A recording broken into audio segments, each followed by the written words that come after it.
Hi, everybody. This is David Perrodin, and welcome to the Week 3 Fireside Chat for Viterbo University Educational Leadership 655, Pupil Services and Non-Discrimination. You know, I tried to do this without the headphones tonight, but was having a hard time measuring kind of my audio level feedback. Did a podcast with Jim Mallard from Franklin, Pennsylvania a few nights ago, which went great, but I had to kind of recalibrate my system to do that because it was split screen via Skype. So I do it video, then audio, and then tomorrow night actually I'm going to be on his show, which has a subscription base of 90,000 people.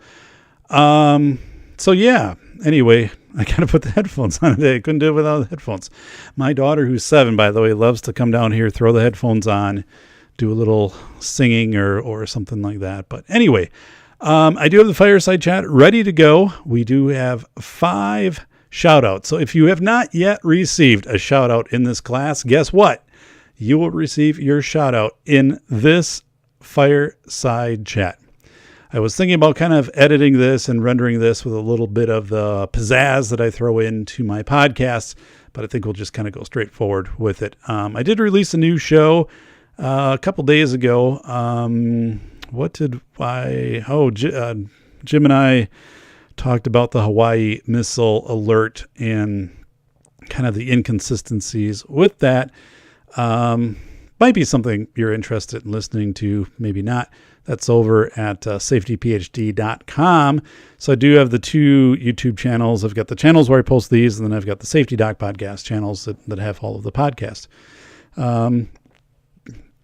What I shared with Jim is I said, what's going to be interesting is how schools in Hawaii do their safety plans going forward, because they're obviously going to do missile drills. They already do tsunami drills, but there isn't much you can practically do for a missile drill. I mean, the reality of the situation is you just kind of can't. But it is going to be something I'm sure that's going to work its way into their handbooks and their drill protocol and all of that, especially, again, after that false alert on January 13th. So let's get into this class.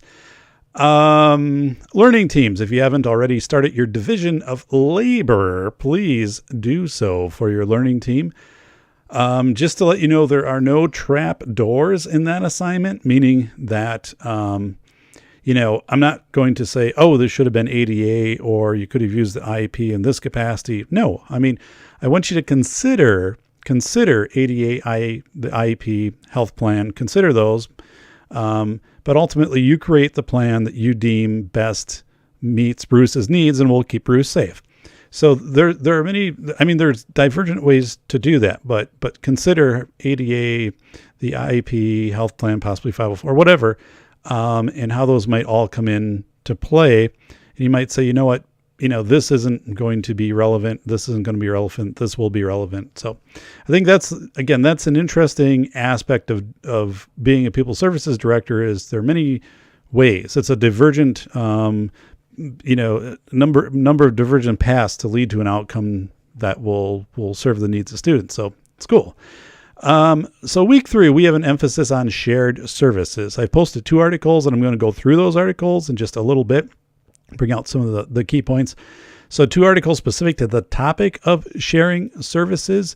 It's something that I embrace. I think is a great practice. It's underutilized. And there's people right now in this class, people that you've gotten to know over your time with Viterbo, who are going to be possibly people that you share services with. If you work in a proximal district with them, that could be something. And at the very least, they're going to be people within your professional network where you're going to be calling and saying, hey, listen, we just, we're looking at our policies and we don't have a policy on service animals. Do you have one in your district? It'd be like, sure. Talk to my superintendent and, we can share. I mean, most of that stuff is online anyway, so it's not like you can't take it from another district and modify it to meet your needs. But you can say, yeah, and here's some materials we use for public input sessions and stuff like that. So, yeah. I think there's something in both those articles kind of unique. So I'll get into those. Your SWOT analysis, SWOT, strengths, weaknesses, opportunities, threats. What I'm looking for, just to make it crystal clear, you can put any heading on it you want. Probably just put like SWOT analysis for whatever school district, or SWOT analysis for inclusive practices in whatever district, whatever you want. But make sure that you have 8 strengths, 8 weaknesses, 8 opportunities, 8 threats. So 32 bullet points in all. Now, again, these are bullet points. I don't need paragraphs for each of these. All I need is, if a strength, for example, is that you have a high school mentor program. So high school students can come down and be mentors to elementary students who are practicing their reading skills or reading development. So you have like this internal strength, or you could say even like a strength is all of our school K-12 is in one building. So it's very easy to make this mentor program work, whatever it is. So, it's like just a bullet point. And then at the end for stakeholders, you're listing people or agencies that might be primary stakeholders. So for example, Brianna, who works in the 18 to 21-year-old program, you would probably write as stakeholders would be, your community businesses are going to be stakeholders. And, so that's evident. And then of course, students, you could even go as far as saying like realtors, because realtors, when they want people to come to your community, they're talking about the schools and they're going to say, hey, the school system is doing this. So that's going to be another potential stakeholder. But don't list people by name. Sometimes people have done that in the past. They're like giving me actual names. Not that like is a violation of confidentiality or anything. It's just like I don't know who these people are versus like their title. If you say like the superintendent, the whatever. So I have a blog post I made regarding the Community Health Needs Assessment, or China, or it's really CHNA, but I'm going to call it China. So the blog post should be of value. I used this in my doctoral dissertation. I talked about the China. It's rather new. I mean, it's only been around, I think, since 2011. And if you did a Google search right now and typed in like either the name of your county plus, like Wisconsin plus, Community Health Needs Assessment, it's going to come up. I mean, all 72 counties in Wisconsin have community health needs assessments. Some have multiple community health needs assessments that have been done, such as like Rock and I think Dane. Now, the thing with community health needs assessment, it's that the hospitals are required to do these comprehensive assessments. So it's driven by the hospital side, which is really cool, because it's not something you're adding to your plate as a school administrator. It's something more or less that you are saying, hey, I need a place at the table in this. Look at, when you do community health needs assessment, if you look at Adams County, the one done for Adams County, there might have been one or two, but I was looking at those earlier with Jeffrey's post. But school staff are part of that committee that go through and give input to that. But again, this is driven by the hospitals. It's a requirement that they have to do in order to get federal funding. So they really need to identify like needs in their community, such as mental health needs, such as like food deserts, wellness, all of these types of things that, people don't have to drive a long way for care, and then a plan to address these things.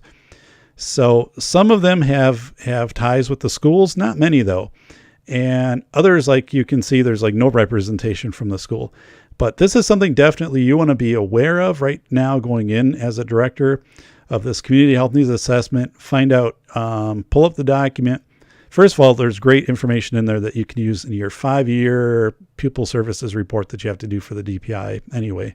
But anyway, twice.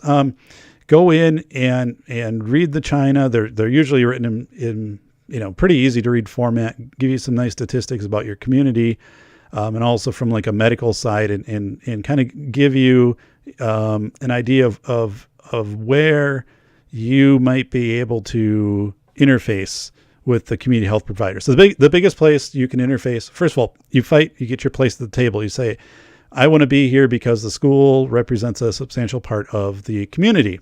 And usually, like there was a person in this class a year ago.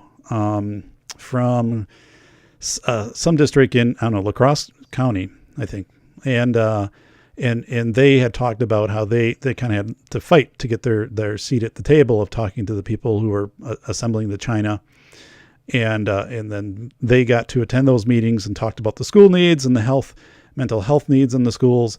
And that was also identified in youth as through the china as, hey, we have mental health needs of our youth. We're seeing youth, come in with mental health needs, and eventually brokered that into a partnership of how the medical sector would come in and help do screenings in school. So you then train people in mental health coming in and doing screenings, and how they streamline more of like a referral process and even professional development. But it can go in a lot of different ways, but it's just one of those things to be aware of. I don't know even how long it'll be out there, because it was something that came under, through the Obama administration. I don't know if that'll be, extinguished at some point, but just it's an untapped resource. Districts that have utilized it, I think, have found it to be very positive. And again, the heavy lifting on that is done by that medical side. So it's actually nice, as a director to be involved in something where you're not the one having to lead and put all your energy into getting it going, right? So let us move on. We have that video, Trombone Player Want It. And I think it's a terrific video to remind us that, hey, we all have strengths. Like even, as directors and then also as teachers and students, we all have strengths. And I think we have to be very careful about how we look at trying to increase our areas that aren't as strong, and are what we devote into those for resources at the cost of bringing down our strength areas. So, it's kind of like if I have 4 A's and a D in one class, if I put more time on that class, it's a D, maybe then I don't have 4 A's anymore. Maybe, I have 2 A's and 2 B's. Well, is it really worth it? So I think this is important to know as a director. There's some things like you might not ever be really great at. Maybe you're, and not everybody is going to be an all-star at everything, but maybe it's like, you're just not, budget just isn't your thing. Like, the budget, but like to know all of the coding and stuff like that. It's like, but you have someone, your business director or someone on business who you can work with. So it's like, I'll work with this person on this, but I know the idea part, I'm responding to the parent issues and all of that. But when it comes to budget and stuff like that, not my strong area. I have a functional thing here, but like this is someone I can interface within my school district then who's going to be taking care of this. I can sit down with and get the points across. So when I did my dissertation, for example, I interviewed a lot of people, and then I hired a transcriptionist, and I paid that person, and they transcribed, because it would take me forever to do that. So, and even now in the professional work that I do, I get reimbursed for that, obviously, with any of the legal work that I do, and in that case, I probably don't use a transcriptionist as much, but with the consulting work I do with districts and the firm I work with, Sprigio, for school safety, yes, if I'm transcribing things, having things transcribed, I'll have that professionally done, and then the fee will be picked up by the agency or the school district. And that comes in really helpful when you want to do qualitative discussions and analysis, where you're interviewing people, like having a round table type thing, recording it, and then you're getting it transcribed so you can go through and kind of break it down into coding and find out the constructs, and that's really a great way to do things. So anyway, I'm not skilled at that stuff, and it's like it's best to have somebody else do that. So if I spend a lot of time, could I get better at it? Maybe, but then I probably wouldn't be as sharp at maintaining my skills of being able to research and really heighten my skills and understanding, different research concepts. Like I'm working on something right now with a researcher. It's called the Mandela Effect. Not sure if you ever heard of it. And it's kind of fringy. It was on a episode of, I don't know, what is it? Mulder and, I don't know. it's like a X-Files. There it is, the X-Files. So, but if you, Mandela, M-A-D-E-L-A effect. But actually, it's kind of a branch off of like the forgetting curve or conflated memory, which I did a piece on for School Business Affairs International magazine. So the Mandela effect has to come in with memory, that a lot of people remember things in a way that they didn't actually occur. And, there's many examples if you just type it in, but it's interesting because a lot of people will have this shared collective memory of something that never happened. and that's fascinating and also kind of terrifying. And I got into a deep discussion with an investigator tonight on that, and we're gonna talk about it tomorrow on a show. And I shared an article that questioned Google and Facebook actually, in saying, have we gotten, because these companies, and this is important, obviously, with working with school staff and kids and all of that, but companies, marketing has gotten so sophisticated that, they hire psychologists and even, I listened to an interview by someone in the gaming industry, like developing games for kids, video games, and not even, kids and young adults, but mostly, toward kids, and just how the memories can be manipulated. And this is true. We know this. And actually one of the changes in video games, for example, like video game addiction, I did a show on this. Okay.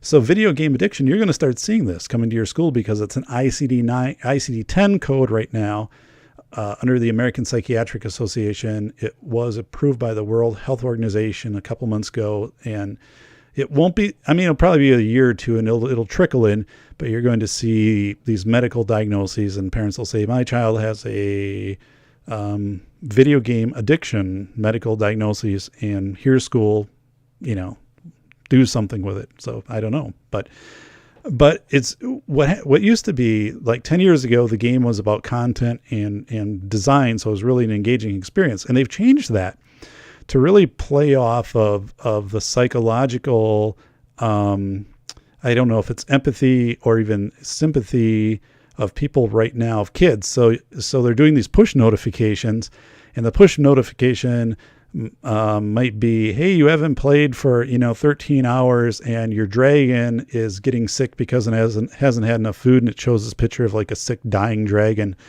and it's really pretty evil stuff. So I listened to one of the big gaming industry engineers who was leaving the field and said it has gotten where he's working side by side with psychologists. So just something, to be aware of, I guess. But anyway, I don't know. We get back to this trombone player one. I really like Marcus Buckingham, the work he's done, and just saying, play to your strengths and make sure you keep those strengths up. And that's where I think, like the whole Covey, like sharpen the saw. And I mentioned that.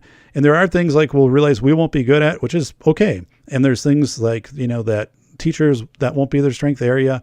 But they'll have other strength there. Same thing with kids, that we accept this, we embrace it, at a certain point, of saying, hey, the calculator's, that's going to be for you. Okay. So, let us move. And by the way, YouTube tutorials are awesome, aren't they? Like teaching kids to go on, if you have a problem with something, into a YouTube tutorial to show you someone else who probably has the same problem with whatever. So help to figure it out. I think that's really awesome. I just had something like that happen on a software issue on Windows. It wasn't doing my updates anymore. So I went in, I'm typing like the message that I was getting, and then I went and someone had posted a little tutorial on YouTube saying, hey, same thing's happening to me. So here's what you do. And you go into your registry, and here's like the line of code you look for. And here you change it to this, and then you restart it, and then your system will be able to do boom. And it worked. So those are the types of things like that practical knowledge, which I think is also getting out there for people, which is great. So I retweeted a few articles this week. I know some of you do follow me now at SafetyPhD, at SafetyPhD on Twitter. Most of you don't, but some of you do. So I did retweet a few articles. about the growing trend of youth and adults to subscribe to single streams of media input and not question the source and not run it through a value system. So I think, this also gets into the whole thing of bullying and harassment and perception with kids. I think we need to do more with helping kids to analyze media. What is valid media? How can and also what is their value system?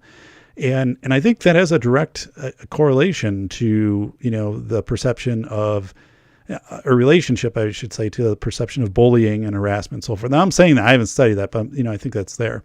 So it might be an interesting discussion as a pupil services director. And this is really, really out there, but I mean, there was a presenter at Viterbo a few years ago who shared this information.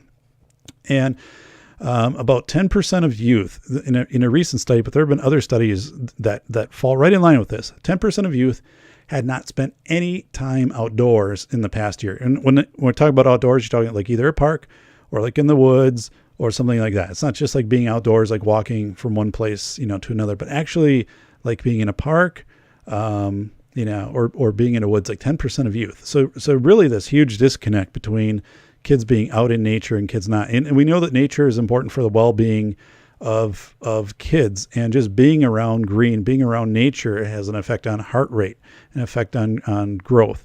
So that's why, we see a lot of these alternative programs for older kids, and they are based around getting kids into the wilderness and getting them into growing plants and getting them grounded, I think, back into nature, because, you've been pulled so much out of that, which we've had, just genetically for forever. So, the week 3 discussion question about your CISA services.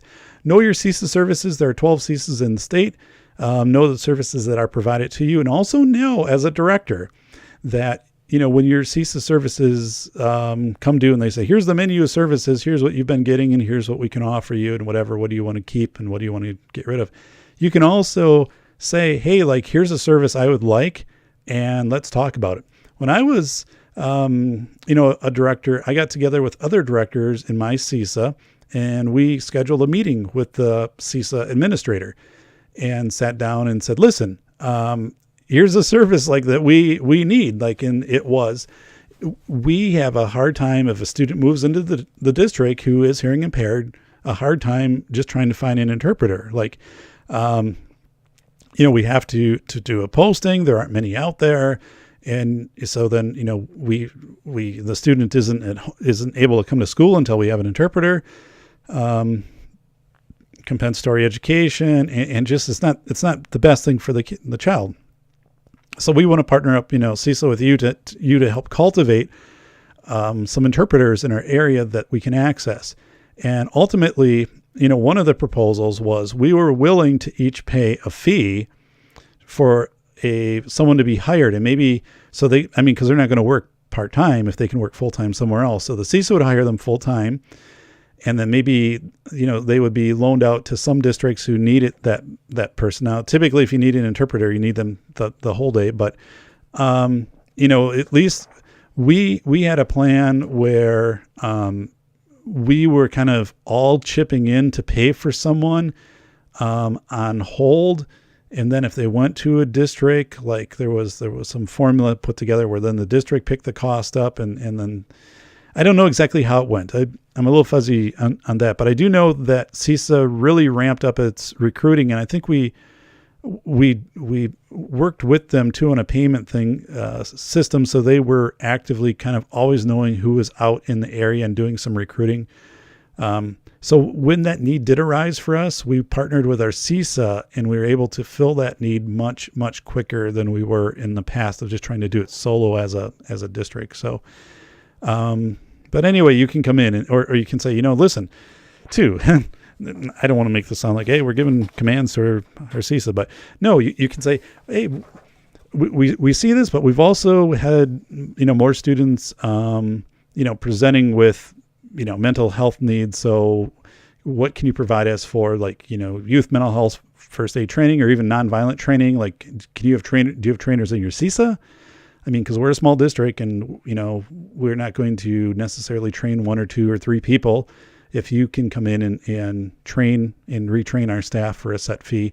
So, those are things that you want to put out there too, and to have those discussions. And the other side of it might be, you look at that and the CISA is like, okay, we're going to charge you this much for nonviolent crisis training, twice a year or something like that. And you're like, well, you know what, we have 1 or 2 people on staff who are interested in doing this. So we're going to send them and have them train. So, they can train our staff, and then we have, them available.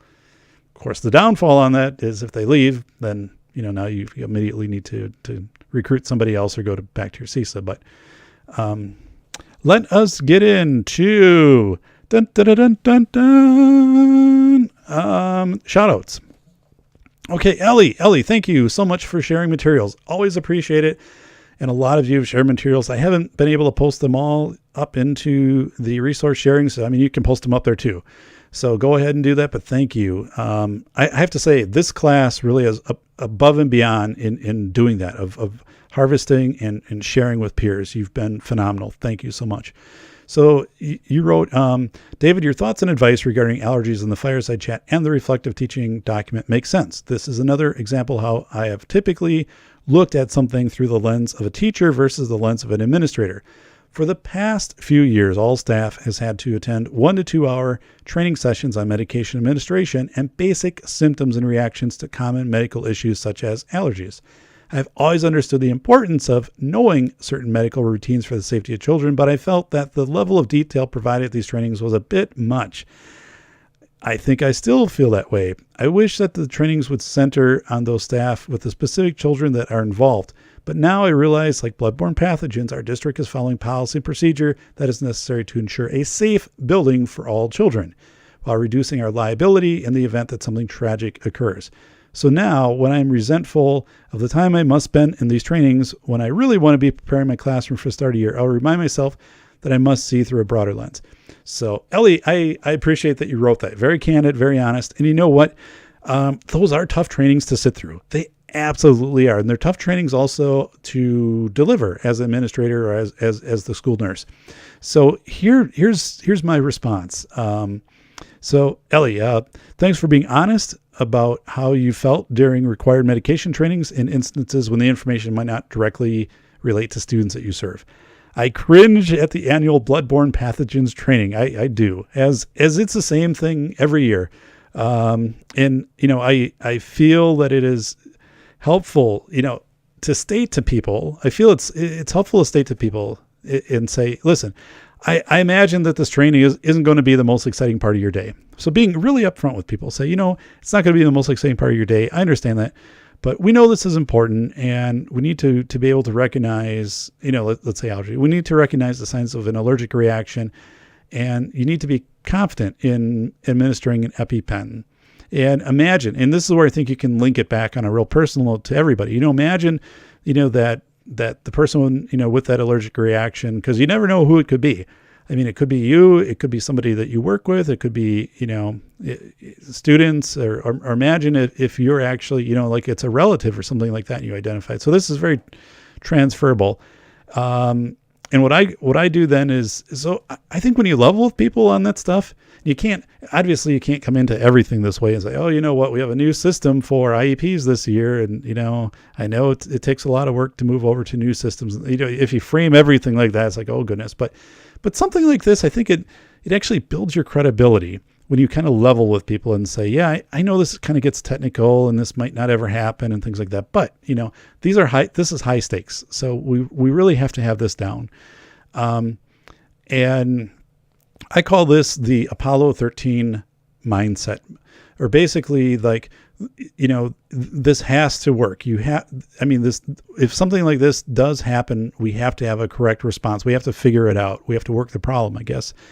So I like that. And another part too is to tell people, like, please ask questions, like either during the training or if there get to be too many, like ask during the break or afterwards.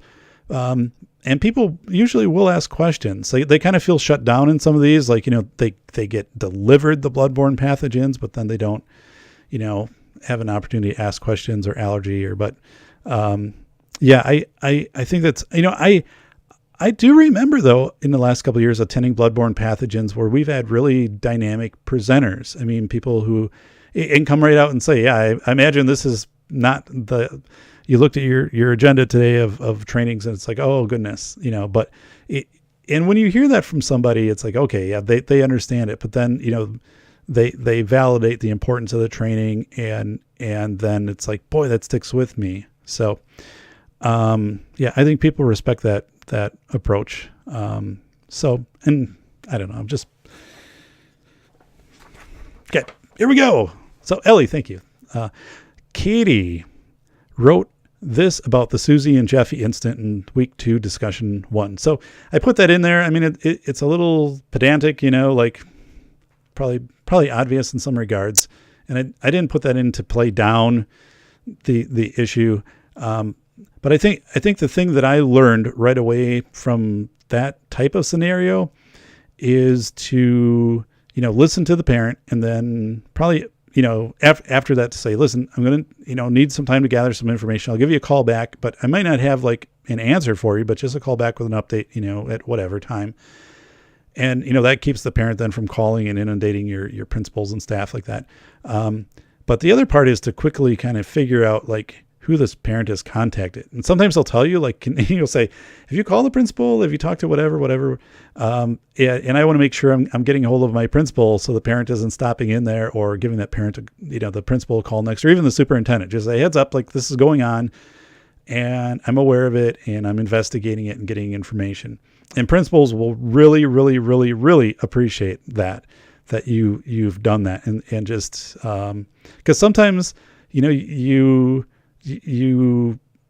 jump to a position where you want to give a reply or you want to say, well, I'm sorry that the principal responded to you in that way or whatever, when you really, and we've all, I don't know, I've been there and there's, times I've said things like that, with a parent, and then have to follow up with saying, that's not been my experience with the principal, but, kind of evolved that to just,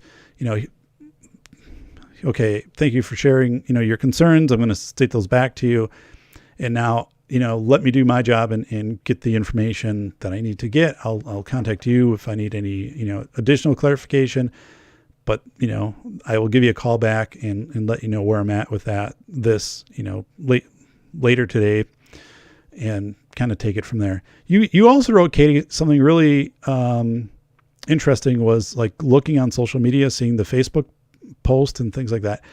And I think it's really important, it's kind of funny because actually that was the latest thing on Annie Mac on the Disney Channel. My daughters love the Annie Mac show. They're bringing up the 2 profiles of 2 kids, but I think, yeah, to kind of see what might be going back and forth, if there have been any posts by students on social media, that's going to give you some insight to this too. But yeah, I think you really did a nice job. And you put in here, I'd be curious to look at both Susie and Jeffy's pages to see if there are comments being made back and forth. And the other part is like the comments might be not only from Susie and Jeffy, but it could be from the parents of Susie and Jeffy, which creates a whole other dynamic in this. Because I mean, it's not your job as an administrator to referee parents, being civil to parents. I think you can appeal to parents to be, to have civil discussions. But I've had a lot of administrators say to me, boy, like parents have just kind of duked it out over social media, whether it be student services direct, related, or whether it be specific to athletics or, anything, that this just seems to be a forum where parents, can take on, other parents and take shots. I actually intervened in one of those one time and met with a parent and said, who was making, just some negative post about a teacher. It wasn't anything that would have been slanderous or anything like that, but just negative posts about a teacher. And it was bothersome to the teacher. And obviously, the teacher wasn't responding, was being very appropriate. But I did talk to the parent and said, this really doesn't help things at all. And if you're wanting to express, concern with something that the teacher is doing or whatever, just, contact the teacher, or contact the principal, and set up a time and meet with the teacher. Because, the teacher wants to work with your child, wants to work with you. But then when you put, post on them saying, the teacher didn't know what they're doing in this lesson, and they send home, this, whatever, and there aren't any directions, and I don't know how, they're able to hold a teaching license and stuff like that. I'm like, oh. So, I had success in that one instance, but again, you've got to watch yourself, because that can soak up a lot of your job, if you let it. So, Barbara, you wrote in a response to a post made by Jeffrey. You wrote, I'm rather, this is thick paper, but for some reason it's folding over. I'm rather intrigued by this concept of Iep Fidelity checks, and not really in a positive way. As a special ed teacher / case manager, I would have a difficult time pulling from memory all the goals, modifications, and accommodations each of my students has in his or her IEP from memory, and I wrote their IEPs. I constantly have to reference my copies of their IEPs to refresh my memory and remind myself, and I have 9 students. I can't imagine that was an easy task for regular ed teachers to do, especially when they have so many other students to think about. So I'm going to, I read, Jeffrey's post, and here's my thoughts. So I think checking in on IEP implementation is a sound practice. I think that's a sound practice, but it needs to be done as a growth experience and not as necessarily a monitoring experience, because then it gets to be very negative and punitive. A teacher should be able to, if you ask,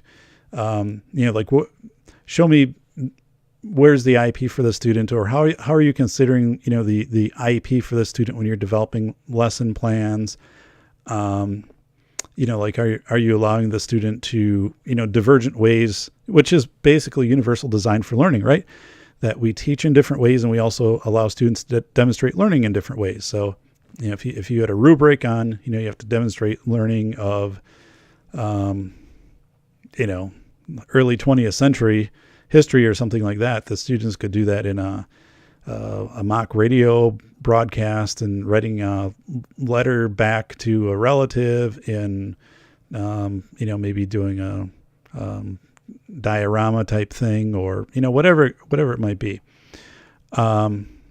So, different ways, as long as they met the content of the rubric. So, but anyway, I think you get at some deeper issues here. I think both of you are getting at some deeper issues that I want to get to. So, you should be able to locate the IEP. A regular education teacher should be able to locate it, whether in paper format or, that it's online. And too many times IEPs get done and they kind of get shelved or, put away, or nobody looks at them,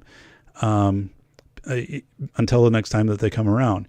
So the IEP at a glance, that's kind of why that came about, right? So we have the IEP at a glance to really boil down this very long, detailed document, which only continues to grow, into the salient points.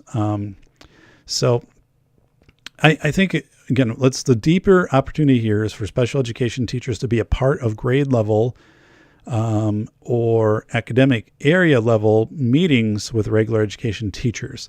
So meaning, like, if there's a 3rd grade meeting, your special ed teachers are included in that. And we're talking like professional learning communities here, and also common planning time. Like, you have common planning time when the regular education teachers have common planning time. So, for your staff, for your pupils service, your special education staff. So I think that's really fundamental to making sure that everybody is aware of the IEP, that there's collaboration that's happening. And this comes down, you might say, this will never happen in my district because our schedules don't allow this. Like, absolutely not. But then the reality is, the schedules need to change, and they can change. And I've been in districts that have gone through substantial schedule changes.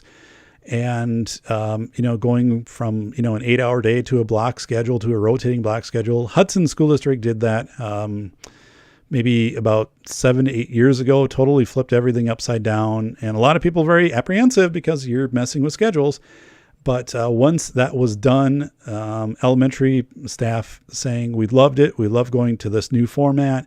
It's so much more effective to have professional learning communities where our special education teachers can be involved. I was over there and I got to see what they did for that. So, the fundamental thing here could be that you need to look at collaboration time, common planning time, and professional learning communities. And these are things that really need a dedication from the school board and from administration, or they're not going to happen. I mean, you can't have an expectation of saying, hey, guess what? We're going to do collaboration time and it's all going to be done by Google Docs. So you're going to log in with the other third grade teachers. Well, come on, that's not going to work. So, but yeah, thanks for posting that. I mean, I think it brings out some really deep issues to think about. And Deanna, you wrote in regard to Covey's 7 Habits. You said, I like this because it has strong links to emotional intelligence and emphasizes the importance of self-awareness before successful engagement with others, which kind of leads into our decision-making process as we engage in our discussions on Moodle in responses to scenarios. But as aspiring directors or leaders in any field, it also relates well to the model David shared with us this week of being introspective versus aware. So yeah, you saw the four quadrant diagram in week 2. Introspectors is kind of a step before being fully aware. Most of us are probably introspectors, which is pretty good. Like most people aren't kind of in that group. If you're an introspector, that's a pretty good place to be. And eventually, you want to get to kind of this really awareness where you could really highly perceptive of what's going around you. I'm gonna take this you talked a lot about decision-making process, and their decision-making process is built, really upon discretion, unless you have zero tolerance, which you don't want zero tolerance. Okay. I mean, you don't want zero tolerance because, you have to have discretion in decision-making to do what's in the best interest of the child. And also if you get into zero tolerance, that kind of goes against, IDEA. You can make that strong argument that in a way it violates IDEA. And here's how. IDEA is a requirement that you consider a range of placement options and a range of services. Okay, that has to be part of the IEP process. It needs to be documented that you considered a multiple, set of placements of options. I don't know if you're really documenting that in IEPs, but trust me, like you should. You should say like at least if there's 2, that you considered, but anyway, it comes into, I mean, if you have zero tolerance and it's like, boom, the child is out, and a manifestation meeting really in that case is almost like you already know the outcome of it because of the way the policy is written. It's just a bad place to be as a director when you're in a zero tolerance situation. Now, thankfully, I think most of that's kind of gone. It's still pretty strong. I have a lot of friends in Texas. I consult all over. It's more prevalent in the southern part of the U.S. than it is probably anywhere else right now. But yeah, that's a tough model to work under as a director because it really ties your hands and it can put you in situations that are in complete conflict with, manifestations and a number of days out for suspension and again, using discretion and progressive discipline. But anyway, let's talk about discretion. This is a great time to bring this up. So there are 4 parts of professional discretion. Important for you to know, important that your principals understand this, and also people on your student services team, who are working with kids and have the ability to use their discretion to meet the needs of kids. So discretion, 4 parts. 1, interpretation of rules. So you have some kind of rules out there, whether it's board policies, building procedures, whatever, interpretation of rules. Here's how the rules apply to this circumstance. Number 2, consideration of alternatives. Okay. All right. We could do, or I could do like this, or this. Okay. These are the alternatives before me. Application of a value system. So, your value system is probably going to come through your lived experience. And then, also, if you value like restorative justice, you're going to, likely not go for, suspensions, expulsions, things like that. You're going to focus more on trying to mend the situation. So the fourth part is ability to exercise free will to select a course of action, meaning you don't have zero tolerance. You can say, here's my options. And, you go through these other things we just mentioned, and I can make a decision. So it's the tricky part on this is, though, you have to know where discretion has its boundaries. And if you have too much discretion in a school, if you have too much discretion that you exercise or that you allow, I don't know if it's allowed, but if your principals exercise and counselors, you end up then with not a lot of documentation. So let's say your counselors, like there's what a complaint a student has that being harassed by another student. Well, typically, if a student says that or says like I've been bullied by another student, there should be a formal bully complaint and investigation that takes place. But what if it's where a counselor, looks at that, gets information and handles the situation without going through the formal bully complaint process, which is in your district policy. And then by doing that and talking to students and whatever, there aren't documents generated. There aren't notes from the interviews. There are never records put into Skyward or Infinite Campus, or whatever your system is.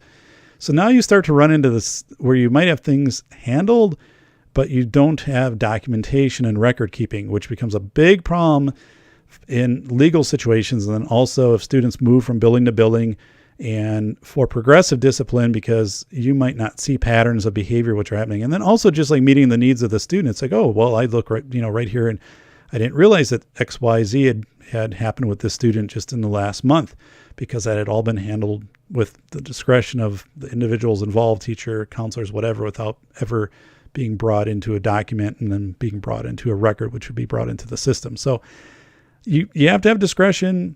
Absolutely. But also be sure that discretion isn't so broad that all of a sudden you're not getting documentation and records. I see that in legal cases, and that's a slippery slope, because it ultimately comes down to that documentation and the records, which are going to be your strength. People have a forgetting curve in 1 hour. This is research driven. In 1 hour, people forget 50% of what they've encountered. It's very natural. If you think it might sound frightening, but if you think about it, that's actually a good strategy by the brain, because if we walk from point A to point B, there's a lot of things during that walk which just we don't have to remember. We don't have to remember that there was this tree limb down, like these certain people walked by us, or there was a crack in the sidewalk, or some of the stuff where cars that drove. It's just things that happen. It's just incidental things that happen. So. But, you get into then, let's say something that's handled through discretion, and you haven't documented it. You're asked about it weeks, months, even a year later. It's really hard to recall what you did. And then, it's someone else presenting, well, here's a document of how we think you handle it or whatever, versus like your actual notes or your actual record. That just helps you so much. So just putting that out there. Talk about decision-making, but you really only have decision-making when you have discretion. Otherwise, you just have standard operating procedure, like with zero tolerance, things like that. And standard operating procedure is done to minimize people thinking. That's why, and to speed up, processes. It's why it's been incorporated in a lot of military activities. So yeah, again, and you talked about, we want to move toward awareness, and I encourage all of you to look up the work of Carl Weick, W-E-I-C-K. His sense-making framework. He talks a lot about how you can become more aware. And it's actually kind of a newer framework, came about in the 1980s. And I'm just going to add right here, here's a perfect example of understanding about decision-making that you engage in and how discretion fits into that. So it was December 1st of 1958. The Our Lady of the Angels school in Chicago, Illinois. It was destroyed by fire. So it was about 20 minutes to go till the end of the day. And a nun, who was also a teacher, had discovered smoke in a hallway, second floor hallway.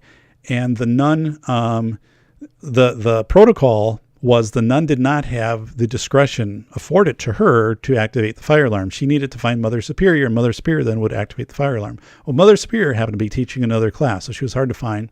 So time passed, and this smoke and, kept going, and the fire kept roaring. And eventually another teacher, decided to pull the fire alarm. Although again, she was not afforded that discretion, but she said, just thought, I have to do this in the best interest of myself, my students, and the other staff. So pull the fire alarm, and most of the students got out, but unfortunately 92 students and 3 nuns did perish in the fire. And is it possible that more would have survived if the nun who initially discovered the smoke would have felt she had the discretion to activate the alarm? Probably. Probably. And that was proven in the forensic analysis by the fire department. So there were, other factors that came into play with that, but it was one of these things too with discretion. And I've been in very, very weird situations too as a consultant, where people, and again, you'll be a part of school safety, definitely in a pupil services role, and safety as it applies to how do we understand how we're going to have active shooter trainings apply to students with disabilities, students with autism, whatever. But the understanding all of those questions, it just comes up. Where does discretion fit into that whole equation? So I'm going to move on to Deanna. Deanna, you wrote that you just attended a training in trauma-informed care, and you provided the link to the TED Talk. Thank you for doing that. So my perception is that schools have been moving into more or less kind of acute or trauma-informed care type facilities for the last decade. It's been kind of gradual, but it's definitely happening. And even the role of special education / pupil services director, I think it needs another slash, and it's kind of like, almost medical director, because we do serve a lot of students with comorbid needs, whether that be autism, some type of neurological that presents as like a cerebral palsy or something like that. Cerebral palsy, itself is pretty low instance, but we have a lot of neurological things that present, in similar manners. And, all the way to the trauma part of it, students with post-traumatic stress disorder, students presenting with anxiety, which is the number one medical diagnosis for youth in America for the last, 8 years in running. And the, cumulative stress disorder. So PTSD is more or less 1 or 2 traumatic events, cumulative stress, repeated traumatic events over time, maybe not to the same elevation, but they do then rise and have a similar effect as PTSD. So yeah, I think a couple of keys there. One is matching your professional development to the needs of your student body and also the needs of your staff, because your staff did not go through college training where they learned about trauma-informed care. No way. So you need to seek out those professional development opportunities for staff and get staff to those, because that's those are significant needs of the population that you serve right now. And here's an example. I had a parent contact me last year who actually had taken this class, a few years ago. And she said, my daughter is in this district, and she is, she was abused, and she is pulling her hair out, and we have the, medical diagnoses, and she hasn't qualified for anything at school, but we have a doctor's order, saying that she should have access to a sensory room to be able to like throw, balls and, to use sensory type, devices and to move around periodically when she gets very anxious, very nervous. And she will start to manifest like these symptoms, or she'll start to like, actually pull her hair out. And then, that means like this should be the response. So had sent this document to the school and had a meeting and wanted like a 504 plan. And the school said, no, we're not going to do it. We're not going to give the child access to the sensory room. I don't know the school side of this. Okay. So, but this is what the parent came back. And then the parent said, well, I want to ramp this up. Like I want to bring in, training stuff. Like I'm like, well, you can do whatever you want to do. But I said, I think back up, you're also an educator and now, very close to being an administrator. As well as I do that schools are not trained in these at a very deep level, because these are kind of new things. And I think the part is you want to approach this from a professional development standpoint. Who can come in, or, can you even have like the doctor do a phone conference or make a visit, or a therapist or something like that to talk about this, with the principal and with the staff, and try to get a better understanding and to sit down and to have a discussion like that. And it came down to that. It came down to, it was the principal's understanding that unless you had a 504 or an IEP, you were not to use the sensory room. And then also, that the staff really didn't know what this disorder was that this girl was manifesting, and didn't know how to help her. So, it got into a lot of things. And I said, all these are okay though. They're okay in regard of you're not going to know everything, and nobody expects you to know everything. So you acquire the information. So I think there was a little give and take on both parts, because, going back with the parent, and I bluntly said, as kind of a member check of just saying, I think you're expecting too much, without the steps of the professional development. And, the other side was I sensed that the administration was following some ways that things had always been done, and those needed to evolve. So let us get into the two articles that we have this week. And the first one here is, hey, county collaboration maximizes services. Guess who wrote that?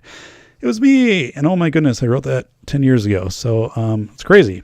I'm like, oh my goodness, I look at myself in that photo 10 years ago. Wow. So this article, again, I believe is very relevant, because the article from last year, the second one, which is based upon an Illinois cooperative services model, echoes a lot of the things that I wrote in the article, County Collaboration Maximizes Services. So I've got some key points in the article that I just want to go through, that I put down here on the cover.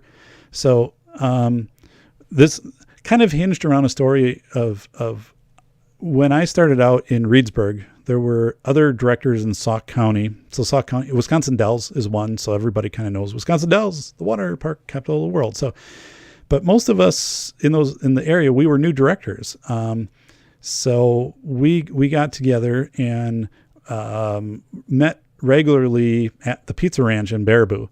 The director at the time in that area had got the room rented out.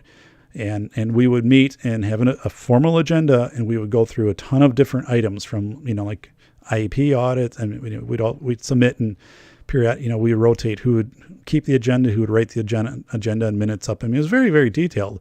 But we did this just as a group of ourselves, this wasn't done like through CISA or anything although CISA has meetings, but this was also more informal, but still very professional. So one of the things we thought is we could share services in different areas. I had a bilingual speech language pathologist who worked in my district, bilingual Spanish, English. And the other districts didn't have a Spanish speaking SLP. So I met with my SLP and said, would you be willing a few times to go over and to do some evaluations on some of the other districts? And, in exchange, for that, of course, we'll pick up, your travel and we had some other accommodations, that we put in there, like some additional professional development. And we made it so it was fair to her, because the other part is, like, if it wouldn't have been fair if I would have just said, you're going to go X number of days here, she'd be like, I didn't sign up for this. Like, I'll go someplace else where I don't have to like do all this traveling. But yet, like she said, it was cool. She liked it because we didn't have a lot of bilingual evaluations in our district. It gave her an opportunity to use her skills, to keep her skills sharp. And I always gave her the ability to say no. Like, if she said, we've got too much going on or whatever, but she typically did help out the other districts in these evaluations. Again, just a handful, but wow, that was really helpful.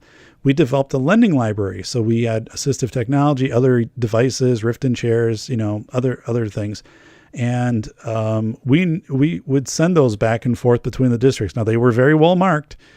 And at the end of the year, we kind of do the roundup and bring them all in boxes to our Pizza Ranch meeting, and you'd drag them back to your district in the big Tupperware tote. But they got used. Otherwise, these things were sitting on shelves, and we had this really nice lending library. And that was kind of before the iPad age, where now a lot of the stuff the apps and the iPads have made a number of these devices kind of obsolete. But anyway, our superintendents were on board. We described to our superintendents what we were trying to do. So it was more of a handshake agreement. We didn't do a ton of formal documentation as to like what was going. We had that on an Excel spreadsheet that we all had access to. We had a password on a website which is no longer in existence. So we could see who had what and when they had it and stuff like that. So. But yeah, the superintendents were all for it. So we were for it, and it was very effective for the years that we were all together as directors. So I appreciated that a ton. It really, really helped out. So that's something, again, that was grassroots. It came together. We did have some friction with our local CISA because the CISA was wondering if we were trying to supplant the CISA services, even to the point where, were we going to pool our resources and try to do like an alternative school between, the 4 or 5 districts, whatever. So there definitely was this awkward dance with the CISA, but it's not like we really were creating any services that the CISA was providing for us. So there wasn't, really much replication, in this. So I'm taking a sip of a soda.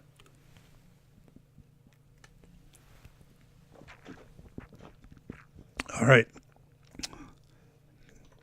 The humidity down here is low in the podcast studio. 62 degrees down here on the North Star weather dial. So, but we were ready for that. So the CISA, kind of bristled, but so be it. Anyway, one of the things too is like if you have expensive equipment in your district, I'll tell you like a scenario. We had a student who was visually impaired, not blind, but visually impaired. So he had a magnified reader and all of that, specialized equipment. Only student we had in the district with these needs. Student went to a neighboring district who was in our consortium, and we sold the equipment to the neighboring district because, what were we going to do with it? The neighboring district would have had to purchase it. But if you do stuff like that, which is okay, you have to talk to your DPI person who's assigned to your special ed part of your district. So you'll know who that is when you're a director. And you call them and say, listen, like, here's a scenario that we have going on. We do not need this piece of equipment. The student's already familiar with it. We want it to go over, but, we paid with it with our flow through dollars or, local dollars, whatever. So the other district is going to pay us like this amount for it, which will be cheaper for them. And we don't have any use for it. And how do we do that? And they'll say like, okay, here's how you do it. So yeah, you can't get Wild West on these things and just start selling them. In this case, it was going to another district, but yeah, you cannot like wholesale, like just sell out equipment that you paid for through federal dollars, like on eBay and stuff like that. There's a process, and your business manager will know this, of how to take that off the books when it is completely obsolete and stuff like this. But this was really a case when it was a good thing for us to do that. So, let's see. Another part of this, which was exceptional, was we got to connect internal experts. So if I had someone that was really skilled in autism, really deep knowledge in autism, they could go and help do some consulting with autism in some of the other districts, and maybe their autism consultants could pair up. So they had almost like a little group, and then they felt more validated, more empowered. AAC, augmentative communication. Another district had somebody who was really sharp on that, and came over. Really, you can find your internal experts in different areas. One person, had a high school literacy specialist that then was able to come over to the district and give some literacy pointers for working with middle school and high school kids. I remember one of the programs they talked about was like freerice.com or something like that, and how a lot of kids were interested as like one opportunity to start to engage kids. And the whole thing, I don't even know if it still exists, but you would read so much, and then you would earn rice for like a third world country or something like that, like 3 grains of rice or whatever, and read more. And but kids could kind of keep tally of what they earned. And it's that whole thing of kind of that psychology, we talked about earlier with the video games and stuff like that. But when kids kind of know where they're at, or know what they're doing and know how to get more points, like, it was very motivating. Again, it's just one program, but I still remember that. It was pretty cool. And here was another really big thing from this article, and I'm going to let that one go. We did a collaborative training on suicide prevention. So one, the DPI was all for it, because then they were able to address like 5 districts all at once. And they came to Reedsburg and did the presentation in the Performing Arts Center, the training, I should say. There's a presentation part in the training. And then we also had small group activities. But what was so fascinating about that is the reality was, if we had a situation where we needed to call in other support from districts, these were the districts we were going to call. So then we had trained with them. We went through the same training, and they knew us. They knew people face to face. Like, my counselors knew their counselors, knew their counselors. Like, we had this common bond.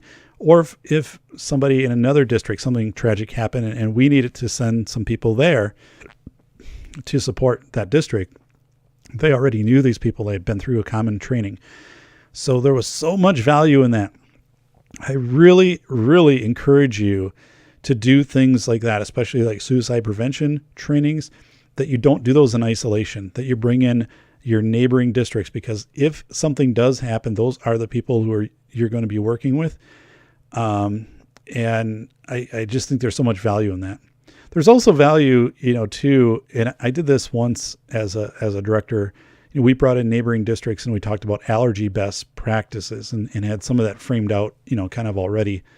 But that was really interesting to see how the different districts did it. And we'd have discussions, and then kind of, share documents and things like that. So it was really good, because at that time we were really spiking with allergy referrals in the district, and wanted to get a handle on what other people are doing. And we invited the DPI to come down, like the head of nursing. It was Rachel Gallagher at the time. I don't think she's there anymore. And she was thrilled to. She came down and then took pointers from that and shared it out to other districts. So, and she did her own presentation. So anytime you have an opportunity to do things like that, I just think it helps you so much. All right. The last one here is the Special Education Cooperatives, a valuable resource for its member districts. This is the case study from the February 2017 School Business Affairs magazine. And I actually had the feature article in here about, I think it was something to do with school safety. I think school safety drills and litigation. I don't know. But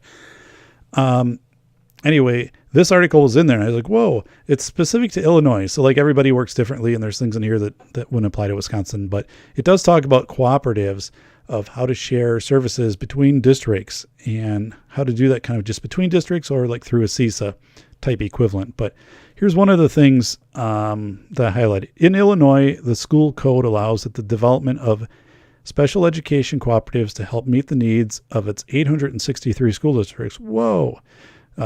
These special education cooperatives can be organized as separate legal entities, or they can be organized with a member school district serving as a fiscal agent and administrative agent. Wisconsin has these, these are all around Wisconsin. If you go in and type in 66.03 agreement, okay, you will find in the Wisconsin State Legislature, it'll come up 6603 section 2C, adjustment of assets, liabilities on division of territory, applying specifically to schools.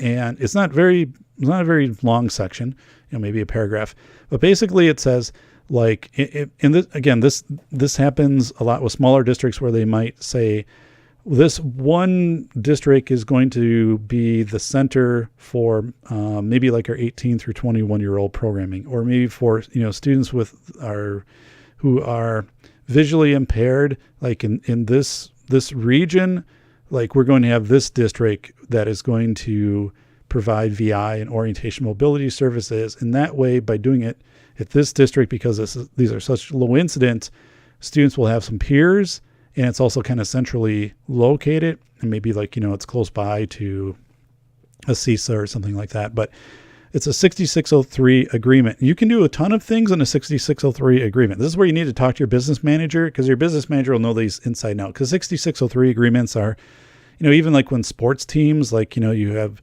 two teams who two schools that share sports teams. Well, that's all done through a 6603 agreement, like the fiscal part of like who pays what percentage of the busing and, all of this. And if it's, ice time for hockey or whatever like that, who pays the fees and how does it all get done? So I think these are becoming more prevalent, and you can definitely look into this.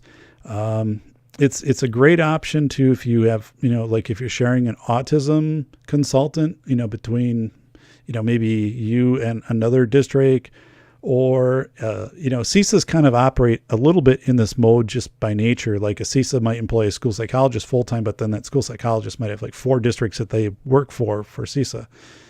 But check out the 6603 agreement, because I think there's a lot of opportunity in there for you. I'm just going to move on.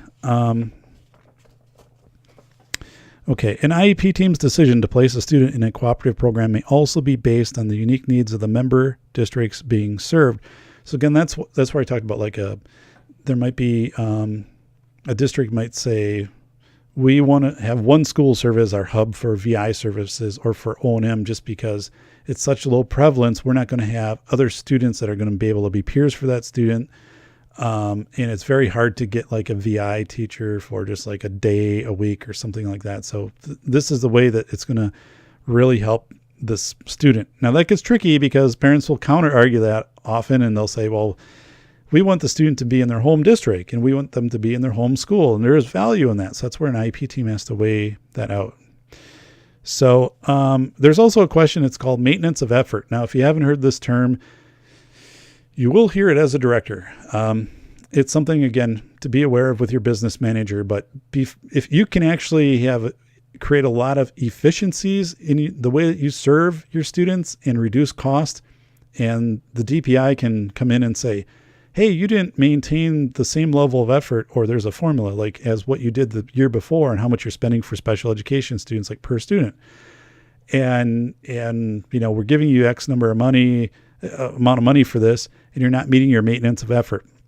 Again, it's a formula, and most districts meet that, but if you don't, then it gets complicated. Like you got to pay some money back and things like that. So maintenance of effort, it's one of these tricky things. Like you can actually become so efficient, you don't meet your maintenance of effort and you get penalized for it. So kind of crazy, right? So, yeah. And once you get into a 6603 agreement, you're not sharing of information, like if I'm in a 6603 agreement, and again, we didn't have a 6603 agreement. We could have done this through SOC directors, which we probably should have, to make it a little more formal on how we were sharing student information, but we didn't. But anyway, a 6603 agreement, like if I have an autism consultant 3 days a week, and then I am having them also go to another district 2 days a week, and they know that being hired, like this is their job, it's 100%, but you have these 2 districts that you're serving, then both of those districts, that person has the right to student records and all of that, under those districts. So you don't have to worry about getting like special consents and things like that.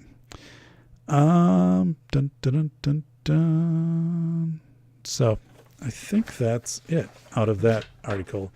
It's an interesting read. Now, again, it is specific to Illinois.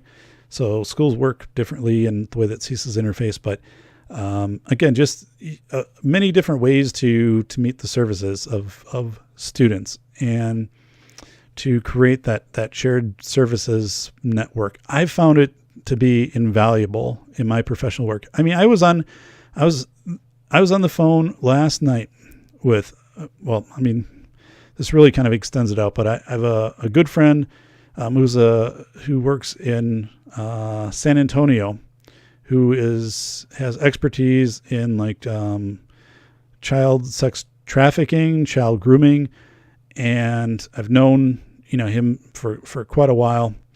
And I was going specifically to him for some questions regarding, hey, how do we do this for a threat input system? What language would we teach kids? What words would we teach kids of like middle school and then also like high school and even elementary of how do we describe this, like this grooming process? It's very tricky. Like even the questions that you ask to try to get, in a lot of districts won't even touch this. Although like they're having to touch it because districts out west are settling for $8-9 million litigation in cases of grooming where, grooming was brought to the awareness of educators and yet like it wasn't reported to social services or what. I mean, it's really tricky because there aren't defined trainings out there and they're starting to come online. I mean, it's starting to get into the system, but people weren't doing this. And a lot of grooming never gets reported. It's basically 1 in 80 to 100 cases of grooming actually gets formally reported. So you have to be really sharp on your detective skills as a school staff, as friends of someone who might be the recipient of grooming behavior, by an adult. So I am going to have on here, I'm going to edit it into a future, in a couple of weeks, into one of these fireside chats. This person I'm talking about is going to specifically talk to you for about 10 minutes about if you are in the role of student services, pupil services director, what are 3 or 4 kind of key phrases to teach your counselors and teach your staff that they can use to question students in a way that they're going to learn if grooming might be happening. And then also like what are some words that should be taught to students so then they can use that in your threat reporting system. So again, this stuff is unbelievably prevalent. Unbelievably prevalent. You can go, anywhere you want and start looking up, statistics on this, but it is crazy, and especially with the social media profiles that kids have right now, that just a benign profile, just a kid in their room, and this is one of the things that it actually happens. Okay, like the investigators will talk about, but. A child takes a picture of themselves in their room, normal picture. They're standing, in their room. And then they put it in some kind of online social media or in a YouTube video where they're singing Frozen or whatever it is, or, and then somebody, is scanning through this and with the intent of grooming, and they see that and then they make a post underneath saying, hey, like, and they'll study the picture and they'll be like, hey, I see like in the back you have like, Hello Kitty and some of this stuff and whatever, like that's really cool. And like, or here's like a picture of a concert. Did you go to that concert? Cause I went to it, even though if they did, they probably didn't, they just researched, and they tried to like start to open up a little bit of a dialogue through social media. So these are all things to be aware of, and how much of this really falls into your realm. I mean, and how much of this is just happening like outside of school. But I mean, I think a lot of this is happening in school, and we want to make sure that our reporting system for students who could be at harm to self or harm to others is very robust, especially for students with disabilities. It's probably one of the biggest like black hole areas there is everywhere. And it's hard because again, some districts will not, entertain, we're going to do education of middle school students on grooming behavior. Like, nope, school boards will say, we don't want our counselors to do that. Well, okay. And there's also, there are also districts that have said, and we have students in this class within the last 2-3 years who have said, my district wanted to start my high school students, and they had an advisor. They wanted to start a gay straight alliance, and this was in Wisconsin, and they went to the school board, and the school board said no. And then the the advisor said, I'll do it for free. Like I don't have to be paid the advisor rate for it. And still the response was no. And really the bottom line was it was a culture shift for that community. And some community members rallied and held a meeting offsite, with it was basically hosting this club unofficially offsite, and then started to, show up at board meetings and start to educate the board. Did use an approach of educating, not kind of, might makes right. And the board did then, once they had, received more education about what GSA is. And really, I think the part that was I remember the person in the class talking said, GSA, one of the students said, we're for all students. I mean, we are for making our schools, and in this case, our high school, as accepting as it can be for any student who currently is here or who moves into the district. And we are open to everybody. And it was really powerful. So, but that was an instance where, again, it was education coming forward. And eventually, had that gone, with even more pressure, the board, the DPI had endorsed, GSA for a number of years, has its own, website and student services wellness team, devoted to help districts with GSA and related programs.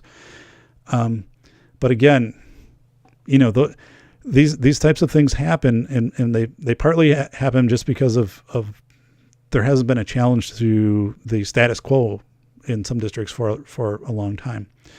So just as a student services director, you need to be aware of those things. And I think that's where it comes in to play in your final assignment, which is your pupil services non-discrimination kind of the current practices report of, even questions like, do we have a gay straight alliance in our high school, or do we have one in our middle school? And, maybe branching off, from there. But all right, folks. I think I've got the mic set correctly. I upped the gain a little bit. Usually keep the gain down when I'm doing the radio show, but I will be on tomorrow night. The Mallard Report. I forget it's syndicated, so that one goes out in a lot of places, and it's live. So I'll be live. Most of my stuff is time delayed, but no, this will be live. So we are going to be talking about further on the Hawaii missile effect. And this guy had like Roger Stone on, and like a couple of weeks ago, and just really big. It's pretty cool to be on the show. And then we're gonna talk about transference dynamic, the torus, which means like kind of every day is similar but not the same, and what happens when you get out of the torus. It's kind of chaos, but that's not necessarily a bad thing. And then we're going to get into this whole Mandela effect, that this is really gaining a lot of momentum. I don't know if you'll hear about it or not, but I think the Mandela effect as it applies, I always try to take all the stuff and then put it back to how it affects me as being an agent of school safety and like student services. And I think it's just of really helping kids and staff, but kids to evaluate their sources of information and not just to take the one source, which is almost becoming ubiquitous in the country for adults and children. So, all right. Thank you, everybody. And again, I appreciate your incredible work in this class. Any questions, please send me an email. And, what can I say? You've been posting, you've been sharing documents, you've really been helpful with each other. Make sure that you're communicating with your division of labor and keeping up on your Bruce allergy plan. And, once we get through the first 7 weeks, so this is kind of what the first 7 weeks are like, then you get a month to basically do your research and put together your non-discrimination plan. So during that month, that's kind of your time, to do those things. So we really pull back, and I give you that, solid 4 or 5 weeks to do that, because I know it's really hectic doing the jobs that you're doing. And I wanted to make sure you had ample time then to take everything that we've gone through and to go in and to make those connections, to review documents and so forth. So you do get that that breather. So, by the way, I did pry my 4 white metal deer out of the yard and move them into the basement because my wife said they're starting to kind of look out of place out there, considering like it's just grass right now and Christmas is over. And we've had these things for many years, like probably 15 years or more. And they had white lights. They still do, but the light sets would die. And then I would just wrap new sets around the old sets. So now these things are like basically like super heavy with probably like, 2,000 lights each on them, of which like 200 work and the rest of the sets are dead. But to unravel like all of the sets, and they've all been put on with zip ties and stuff, would be virtually impossible. So at some point, like I have to actually just like cut everything off of it, probably put like the LED lights, get it a little more efficient. But it's kind of a Griswold Christmas, but when they're lit up at night, like you can't tell like the other sets aren't working, but during the day it kind of has a goofy look to it. So folks, hey, thanks again. And again, if you do want to check out the podcast, because the podcast, probably like every third podcast, does have something to do pretty directly like with school safety. You can find it at safetyphd.com. Go in there and find it on Podbean or YouTube. It's the other YouTube channel. Just putting it out there if you want to do that. So thank you so much. Have a great week. This is Monday, January 29th, 2018. Thank you.